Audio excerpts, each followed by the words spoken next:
kakwemera cyangwa se kuguhakanira. Nkwibutsa ko icumbi cyangwa se hostel ni ibihumbi 50 ku mwaka, 50 ifunze neza ku mwaka, kuko ku kwezi baba babara ibihumbi 5. Gusa muri RP bitewe n'ahantu runaka hari aho usaba gusanga ari 25 per semester cyangwa se 25 ku gihembwe.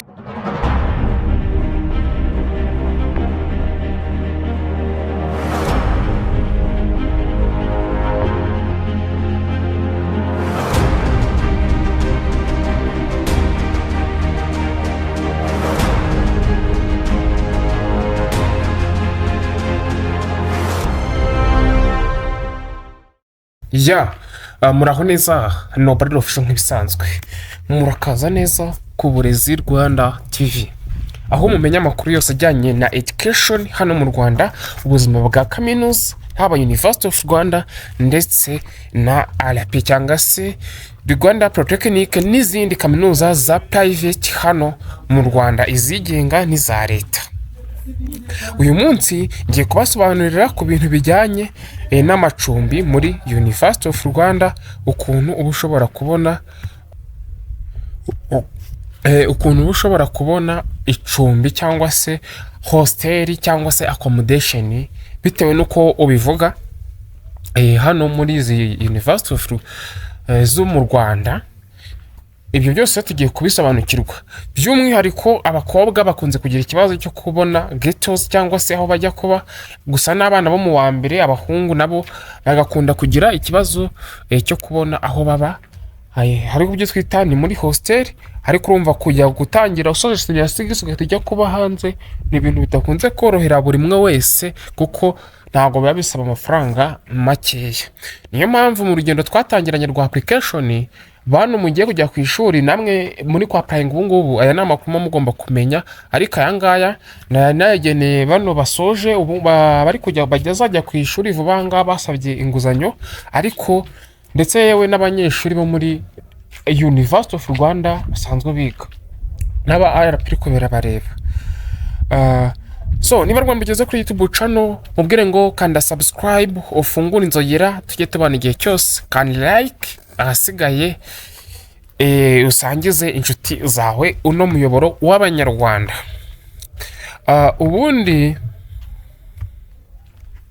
Ubundi iyo University of Rwanda iri hafi gutangira kwakira abana babashye bo mu wa mbere, ubwo icyo mbanza nko kukubwira nuko abanyeshuri bo mu wa kabiri mwese bamaze kubasezerera muri hosteli, haba University of Rwanda even no muri RP. Abari mu bungubu barimo mu gihe gito, ariko muri University of Rwanda by'umwihariko nta munyeshuri wo mu wa kabiri cyangwa se mu wa gatatu cyangwa mu wa kane wemerewe kuba hostel, kiretse abantu baba bafite ikibazo kiri emergent cyangwa se nako kiri personal. Bityo kubera ko ubu bagiye kwakira umwaka wa mbere intake 1, noneho mu kwa mbere bakire intake 2, ubwo n'abandi bantu bo mu wa mbere bivuze ngo barushanywaho igihembwe, bigasobanura ko bazakira umubare munini w'abanyeshuri. Urugero niba barafashe abanyeshuri 8,000 muri ino sezo, kuko barabitangaje nyine haparenze 16,000 bafata 8,000, 16,000 ngahe gutyo bafata 8,000. None uyu ngubu sinza baplayinze kubera ko application ntizirarangiye, ariko nizirangira imibare nabwo muzayimenya. Urumva ko nabwo bazafitamo abandi banyeshuri benshi, bizagata bisobanura yuko muri izo campus zose kari 9 ngire ngo harimo hose hagomba kujyamo abanyeshuri mu wa mbere mu mahostel, kuko imibare uko ibigaragaza.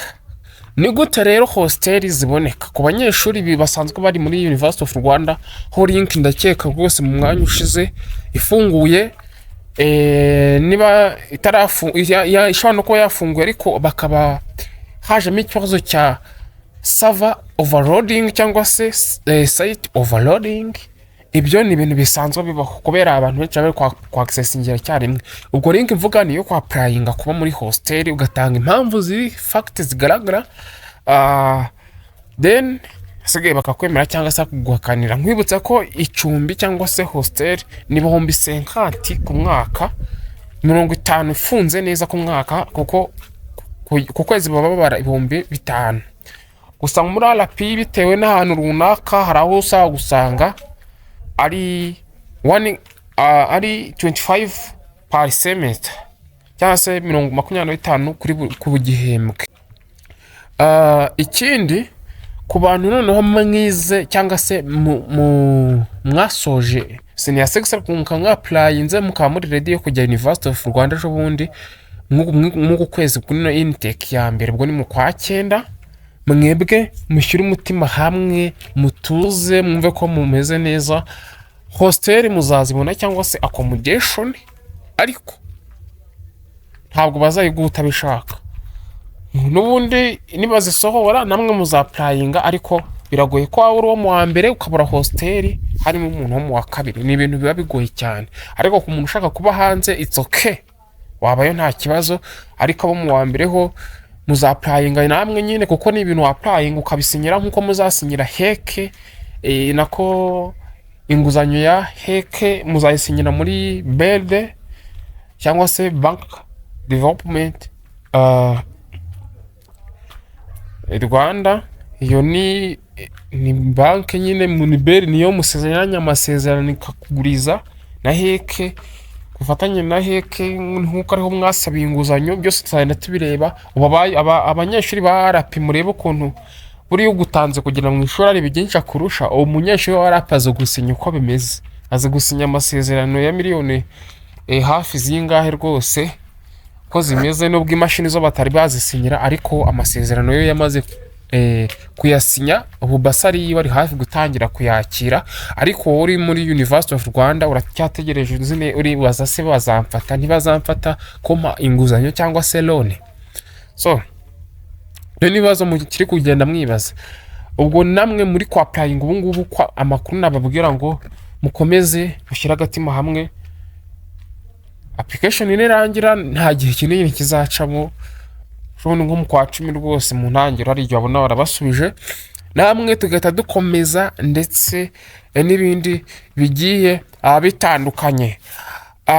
Ikindi ubwo ngubwo muri Rwanda Polytechnic amacumbi yo agenwa cyangwa se biterwa n'umubare ubundi abanyeshuri baba bakiriye. Naho niho nacyo gitera kuba bavuga ngo abanyeshuri mu wa kabiri ntitubashaka, ahubwo bo mu wa mbere nibo tuzakira. Ubwo mu wa kabiri niba batabashaka mugomba kujya kuba muri gate mumaze gukura. Then ubwo sinzi niba ari ikindi nibagiwe, ndumva ntacyo kuri ibyo by'amacumbi abantu bari bagomeje kubimbaza. Ubwo nabashimira mwitubanye muri iyi video, musangize inshuti zanyu iyi channel. Mbabwire ngo wewe twabanye muri iyi video kanda like, tubwire muri comment ko byimeze, asigaye ukanda subscribe, ufungura inzogera niba utarabikora tugitubana igihe cyose. Tubwire ngo bye bye, God bless you.